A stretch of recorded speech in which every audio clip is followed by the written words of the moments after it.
এই ভূমিকম্প কখন আসে?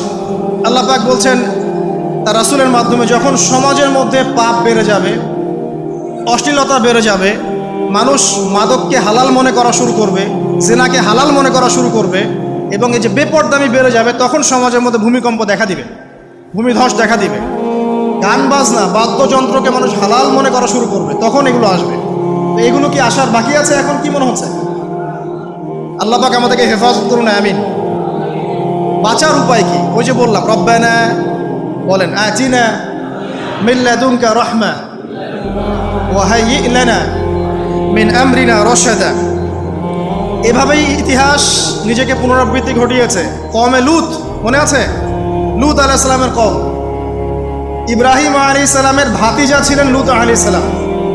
তাকে আল্লাহ পাক একটা কওমকে দাওয়াত দেওয়ার জন্য পাঠালেন, যেই কওম এমন পাপ করছে যেই পাপ ইতিহাসে কেউ কখনো